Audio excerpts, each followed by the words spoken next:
2 ദിവസമായിട്ട് വെയിൽ തെളിഞ്ഞതിൻ്റെ കാണാനുണ്ട് കേട്ടോ. എനിക്ക് നല്ല രീതിയിൽ തലവേദനയാണേ.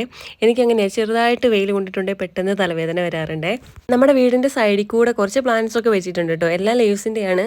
അപ്പോൾ നമ്മൾ മിക്കപ്പോഴും ഇത് ശ്രദ്ധിക്കാൻ വിട്ടുപോകും. വെള്ളമൊക്കെ ഒഴിക്കുന്ന കാര്യം മറന്നു പോകും. അപ്പോൾ ചെറുതായിട്ടൊക്കെ ഉണങ്ങി തുടങ്ങിയിട്ടുണ്ടേ. നന്നായിട്ട് നനവ് കുറഞ്ഞിട്ടുണ്ട്. അപ്പോൾ അതിനൊക്കെ ഒന്ന് വെള്ളം ഒഴിച്ചു. പിന്നെ ഉച്ചയൊക്കെ ആയപ്പോഴത്തേനും അമ്മ കുറച്ച് കഴിക്കില്ല തുണി അതുപോലെ ചവിട്ടിയൊക്കെ അലക്കി ഇട്ടിട്ടുണ്ടായിരുന്നു കേട്ടോ. നന്നായിട്ട് ഉണങ്ങിയിട്ടില്ല. അതുകൊണ്ട് ഞാൻ അവിടെ തന്നെ ഇട്ടു. ചവിട്ടി അത്യാവശ്യം ഉണങ്ങിയിട്ടുണ്ടേ.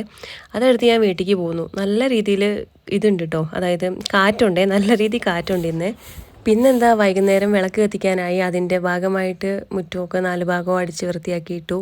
മുറ്റമൊക്കെ ഉണങ്ങി കിടക്കുകയാണ് കേട്ടോ വെയിലൊക്കെ ആയതുകൊണ്ട്. അല്ലെങ്കിൽ എന്നും നല്ല നനവുമായിട്ട് വെള്ളമായിട്ട് കിടക്കാവും. പിന്നെ നല്ല രീതിയിൽ മഴക്കാറുണ്ട്. രാത്രിയാകുമ്പോഴത്തേനും ചിലപ്പോൾ പെയ്യാൻ ചാൻസ് ഉണ്ട്. നല്ല കാറ്റും ഒക്കെ ഉണ്ട്.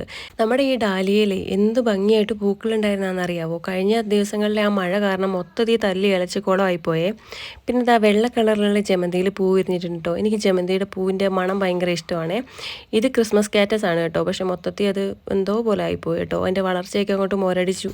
ഇപ്പോൾ പിന്നെ മഴയൊക്കെ ഒന്ന് മാറിയതുകൊണ്ട് എല്ലാവരും നല്ല ഉഷാറൊക്കെ ആയിട്ട് വന്നിട്ടുണ്ട്. 2 ദിവസം വെയിൽ അടുപ്പിച്ച് വന്നാൽ കഷ്ടം.